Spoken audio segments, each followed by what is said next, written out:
కొన్ని వందల కస్టమర్స్ నేను చూస్తున్నాను 5 కోట్లు 10 కోట్లు ఇలాంటి ప్రాజెక్టులో ఇన్వెస్ట్మెంట్ చేసి ఎటువంటి రిటర్న్ రాకుండా వాళ్ళు ఎందుకు బతుకుతున్నారో తెలియకుండా వాళ్ళు బతుకుతున్నారు. గొలుసు కట్టు పథకం పేరుతో వేల కోట్లు స్వాహా చేసిన హీరా గ్రూప్స్ వ్యవస్థాపకురాలు నౌహిరా షేక్ను సీసీఎస్ పోలీసులు అరెస్టు చేశారు. 10 ఏళ్లుగా పలు కంపెనీల పేరు మీద దాదాపు 1000 కోట్ల రూపాయలు వసూలు చేసినట్లు దర్యాప్తులో తేలింది. మా సంస్థలో డబ్బులు డిపాజిట్ చేయండి, అధిక వడ్డీ ఇస్తాం. ఇళ్ల స్థలాలకు డబ్బు మొత్తం కడితే నెల నెల 10% వరకు వడ్డీ ఇస్తాం. ఇలా అమాయకుల అవసరాలను ఆసరాగా చేసుకుని కోట్ల రూపాయలు కాజేశారు. 1 కాదు 2 కాదు, ఏకంగా 156 కోట్లు స్వాహా చేశారు. గొలుసుకట్టు వ్యాపారం రియల్ ఎస్టేట్ రంగంలోనూ వేళ్లూనుకుంటోంది. హైదరాబాద్ మియాపూర్లో 2016లో 2600 ఫ్లాట్లతో అపార్ట్మెంట్లు నిర్మాణం చేపట్టిన నెబ్యులా ఆవాస్ మరికొందరితో ఫ్లాట్లు కొనేలా చేస్తే అదనంగా సంపాదించవచ్చని మల్టీ లెవెల్ మార్కెటింగ్ స్కీమ్ ను ప్రవేశపెట్టి మోసాలు చేస్తోందని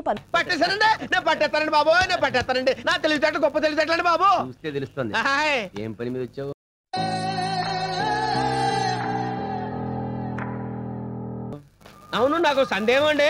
అడుగు. ఇంత పెద్ద చార్మినార్ మంచి సెంటర్ లో ఉంది, ఎందుకు అమ్మేస్తున్నారండి?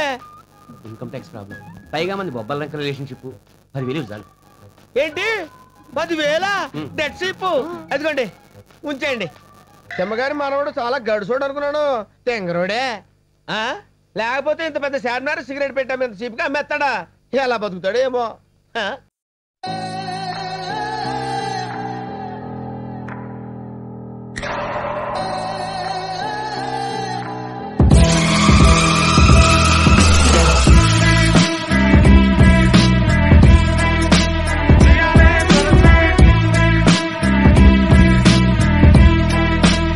హాయ్, ఇదొక important video.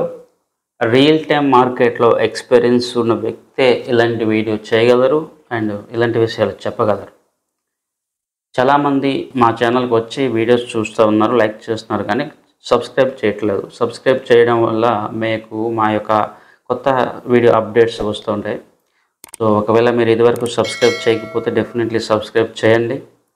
And video main ఉద్దేశం ఇన్వెస్టర్స్కి కొంత అవేర్నెస్ కలగజేయడము, కొంతమందికి ఆల్రెడీ అవేర్నెస్ ఉన్నా కూడా వాళ్ళకి కొద్దిగా రికాల్ చేయడం అనేది నా ఉద్దేశం. గత 3-4 సంవత్సరాల కిందట నుంచి మనం చూస్తే హైదరాబాద్లో దాదాపు 15 to 20K CR ఫ్రాడ్స్ అనేది రియల్ ఎస్టేట్లో జరిగిందనమాట. డిఫరెంట్ కంపెనీ, చిన్న పెద్ద డిఫరెంట్ కంపెనీస్లో స్కామ్స్ జరిగాయి. అయినా కూడా చాలామంది ఇన్వెస్టర్స్కి ఎటువంటి బుద్ధి సిగ్గు రావట్లేదు. నేను చెప్పేది వాస్తవం. మరోవైపు ఇలాంటి స్కామ్స్లో లేదా ఇలాంటి వాటిలో ఇన్వెస్ట్మెంట్ చేసిన వాళ్ళు ఎలా డబ్బులు విత్డ్రాల్ చేసుకోవాలో రిఫండ్ చేసుకోవాలో తెలియక కొంత సఫర్ అవుతూ ఉంటారు. మీకు కొంత పెయిన్ ఉండొచ్చు, బాధ కలగవచ్చు, కానీ వాస్తవం ఏంటంటే ఇలాంటి స్కామ్స్లో మీరు ఒకవేళ ఇన్వెస్ట్మెంట్ చేస్తే మీ డబ్బులు మీకు తిరిగి రావడానికి 99% ఛాన్సెస్ లేనే లేవు. బెస్ట్ ఎగ్జాంపుల్ అగ్రిగోల్డ్, ఆ తర్వాత సహారా, పెద్ద కంపెనీస్. చిన్న కంపెనీస్లో కూడా మనకి చాలా పదుల సంఖ్యలో చిన్న కంపెనీస్ గత 10-15 సంవత్సరాలుగా కోర్టులో నలుగుతున్న కేసెస్ చాలానే ఉన్నాయి. మీరు కోర్టుకు వెళ్ళి కేసెస్ పెట్టుకుని ఇవన్నీ చేస్తే ఎప్పటికీ కూడా రెజల్యూషన్ జరగదు. మరోవైపు మీరు గవర్నమెంట్ మీద ఏదో ప్రెషర్ క్రియేట్ చేస్తామన్నా కూడా గవర్నమెంట్ దీని పట్ల రియాక్ట్ ఇవ్వదు. చాలా స్కామ్స్ జరుగుతున్నాయి కదా, ఏదైనా స్కామ్లో వితిన్ 3 months 6 monthsలో మీకు ఎక్కడైనా కూడా జడ్జిమెంట్ వచ్చిందా? అలా రాదు. మరోవైపు వీటి పట్ల జాగ్రత్తగా ఉండాలని అనుకోవడం ఒక పార్ట్ అయితే, ఇన్వెస్టర్స్ చేస్తున్న అతిపెద్ద తప్పులు చెప్తాను. 1, రెరా లేని ప్రాజెక్ట్స్లో ఇన్వెస్ట్మెంట్ చేయడం అనేది తప్పు. 2, మీరు ల్యాండ్స్ లేకపోతే ఇంక దేంట్లో ఇన్వెస్ట్మెంట్ చేస్తే ఇమ్మీడియట్గా రిజిస్ట్రేషన్ చేసేసుకోండి.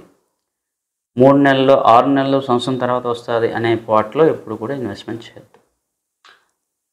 తర్వాత ఇయర్లీ రిటర్న్ అన్నా లేకపోతే తర్వాత రిటర్న్ ఇస్తామన్నా ఓకే, కానీ మంత్లీ రిటర్న్ ఇస్తామని ఎవరైనా మీకు చెప్తే అది పెద్ద ఫ్రాడ్. మీరు ఏమైనా అనుకోండి, దాన్ని నమ్మే వాళ్ళు అంత బకరా వాళ్ళు ఇంకోళ్ళు. ఎందుకంటే మనీ మంత్లీ ఇవ్వాలి అంటే వాళ్ళకి మనీ సర్క్యులేషన్ అయితే కదా మీకు ఇస్తాడు. సర్క్యులేషన్ కానప్పుడు మీకు ఎలా ఇస్తారు? సో ఇదొక ఇంపార్టెంట్. అన్నిటికన్నా ఒకవేళ ఆ ప్రాబ్లంలో ఇరుక్కుపోతే లేదంటే ఆ ప్రాబ్లం మీకు అవుతుందనే అవగాహన మీకు ఏమాత్రం కలిగినా ఇమ్మీడియట్గా మీరు చేయవలసిన పాయింట్ లేదా స్టెప్ ఏంటంటే ఎంత వీలైతే అంత డబ్బులు ఫస్ట్ తీసుకోవాలి, ప్రిన్సిపల్ అమౌంట్ తీసుకోవాలి. ఇంట్రెస్ట్ మీద లేకపోతే ఇంక దేని మీద వాళ్ళ మీద ప్రెషర్ క్రియేట్ చేయకూడదు.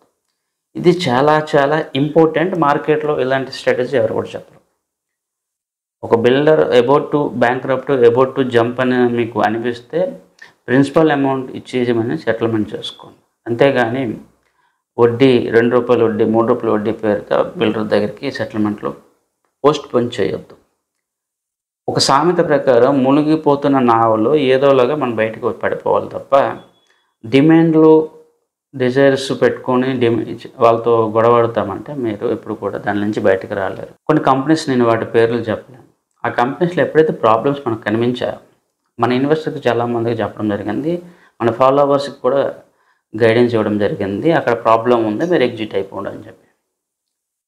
చాలామంది ఎగ్జిట్ అయిపోయారు. కొంతమంది 3 సంవత్సరాలు ఇన్వెస్ట్మెంట్ చేసిన తర్వాత కూడా రిటర్న్ రాకపోయినా కూడా ప్రాబ్లం ఉంది కాబట్టి ఎగ్జిట్ అయిపోమని చెప్తే వెంటనే ఎగ్జిట్ అయిపోయి తర్వాత వేరే దగ్గర ఇన్వెస్ట్మెంట్ చేసి మంచి రిటర్న్ తీసుకున్నాం.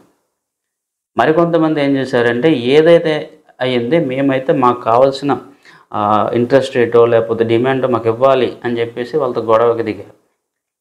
చివరికి ఏమైంది, ఇంకో 3-4 సంవత్సరాలు అయినా కూడా డబ్బులు అక్కడ రాకపోయి ఇది రాకపోయి మొత్తం పోయింది. ఎప్పుడైనా కూడా ఇలాంటి సెటిల్మెంట్స్లో ఎప్పుడైనా ప్రిన్సిపల్ అమౌంట్ ప్రొటెక్షన్ అనేది చాలా ఇంపార్టెంట్.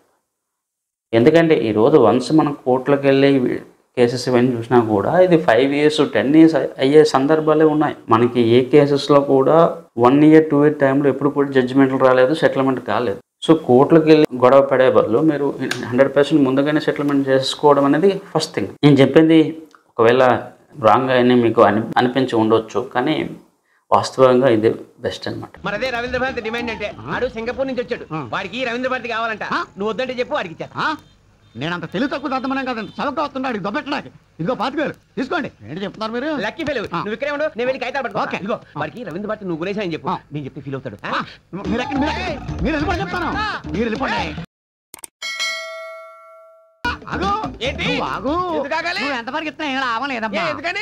ఏంటి ఈ రవీంద్ర భారతి నేను కొనేసానుగా.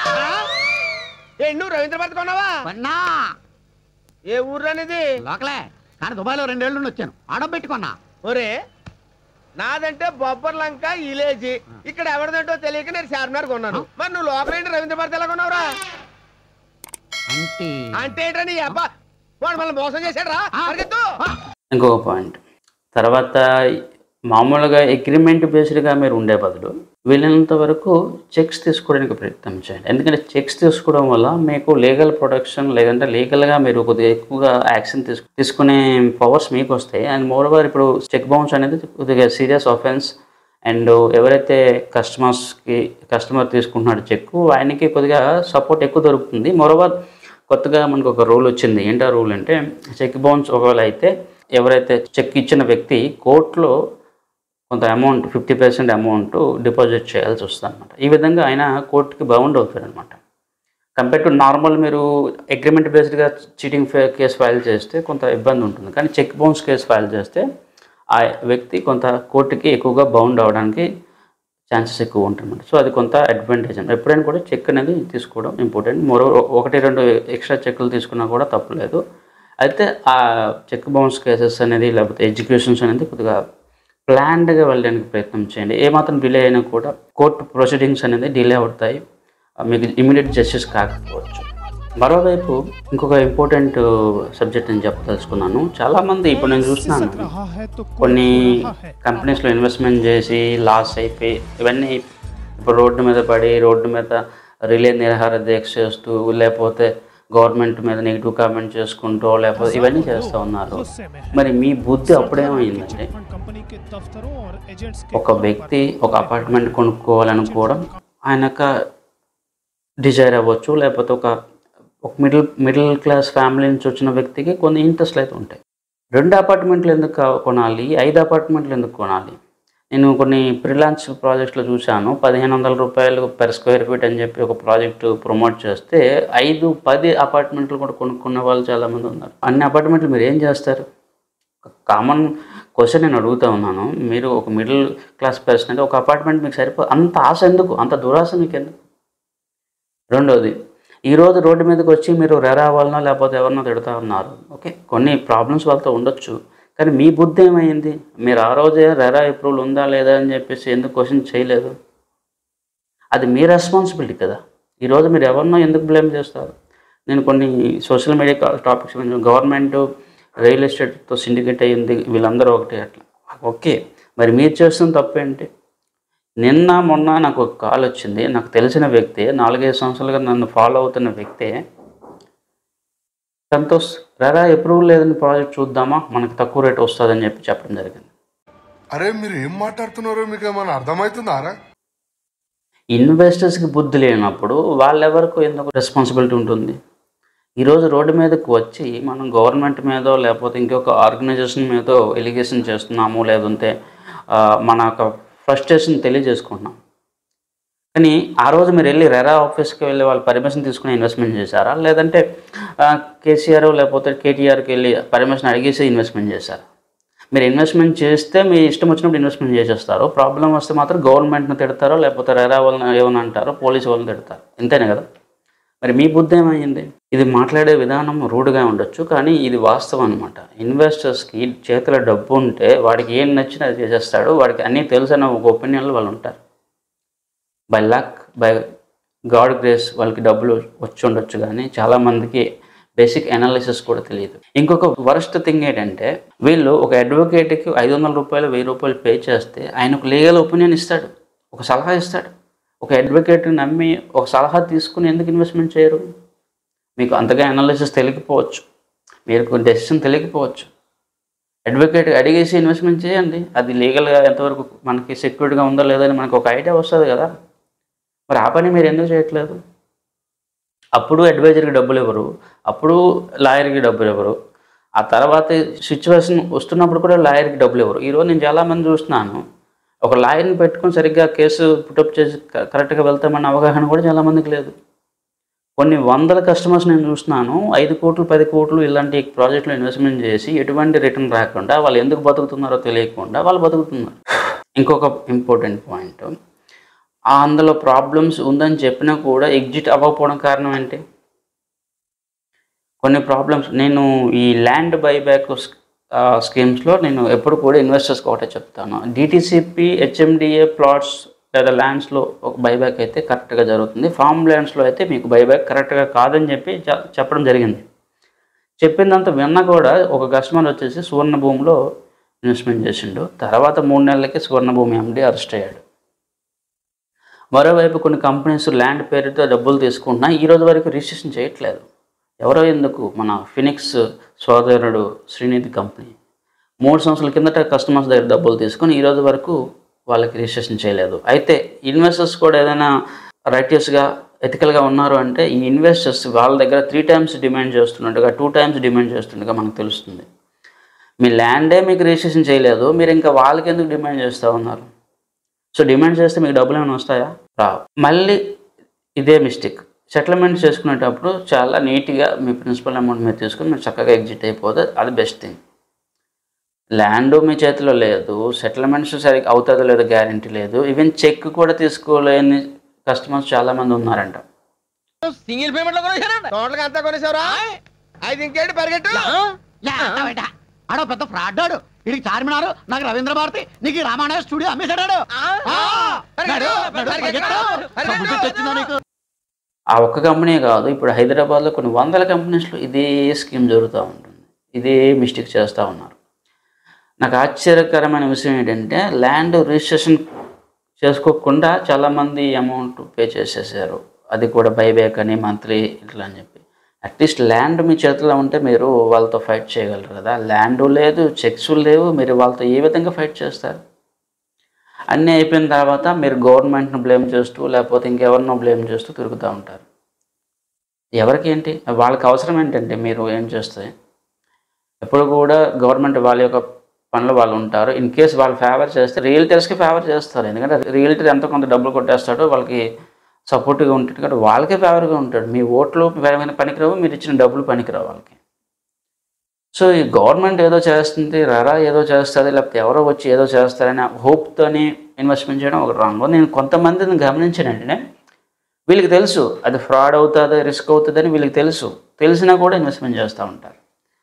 మరొక ఇంపార్టెంట్ పాయింట్ కూడా నేను గమనించాను, వీళ్ళు ఎక్కువగా బిల్డర్స్ నుంచి ఎక్స్పెక్టేషన్స్, డిమాండ్స్ వీళ్ళు క్రియేట్ చేస్తున్నారు.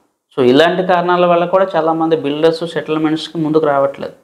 ఎందుకు వస్తారు? ఇప్పుడు నేను చెప్పినట్టుగా వాళ్ళు ప్రిన్సిపల్ అమౌంట్ ఇచ్చేసి సెటిల్మెంట్ చేసుకోమని చెప్తే ఈజీగా వాడు అమౌంట్ ఇచ్చేస్తాడు, ఎగ్జిట్ అయిపోతాం. కానీ కొంతమంది ఏమంటారంటే మాకు ఇంత రావాలి, అంత కావాలని చెప్పేసి వాళ్ళు ఎప్పుడైతే కండిషన్స్ పెడతాడో వాడు ఏం చేస్తాడు, ఇవన్నీ కోర్టులోకి వెళ్ళిపోతే నాకు కోర్టులో డిలే అవుతుంది, కావాల్సినంత టైం దొరుకుతుంది, నేను ఎన్ని సంవత్సరాలు డిలే చేసుకుంటానని చెప్పి వాడు డిలే చేసుకుంటున్నాడు. వాళ్ళకు ఫేవర్గా వెళ్తున్నారు తప్ప మీకు ఫేవర్ ఇన్వెస్ట్మెంట్ చేసినప్పుడు రాంగ్ చేశారు, సెటిల్మెంట్ చేసినప్పుడు రాంగ్ చేస్తున్నారు. మీరు ఏం చేస్తున్నారు? సో టిప్ అంటే మనం ఏదో డబ్బులు వెంటనే వచ్చేస్తాను కాదు, ఇవి లాజికల్ థింకింగ్ అనమాట. ఇన్వెస్ట్మెంట్ చేసేటప్పుడే మనం ఎలా ఎగ్జిట్ అవ్వాలి ఆలోచన చేయాలి. అట్లీస్ట్ మధ్యలో ఒకవేళ ఉన్నా కూడా ఏ విధంగా బయటపడాలి ఆలోచన చేయాలి. అన్ని ప్రాబ్లమ్స్ అయిపోయిన తర్వాత, వాడు ఎబస్కండ్ అయిపోయిన తర్వాత మీరేనేం చేస్తారు, ఇంకా లాయర్ ఏం చేస్తారు, కోర్టు ఏం చేస్తారు. వన్స్ ఇది కాకముందేనే మనం అందులో నుంచి బయటపడాలి.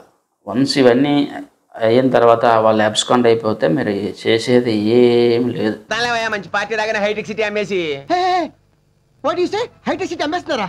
ఎంత? How much? Tell me. Shop పోనీ నాకు అమ్మడానికి ఏమన్నా నీ దగ్గర? ఉందండి, ఆ బిర్లా టెంపుల్ అమ్ముతాడు, కొనుక్కోండి. లేకపోతే 12 అసెంబ్లీ అమ్మేస్తాడు, లేకపోతే గోల్కొండ అమ్మేస్తాడు. అదే అదే అది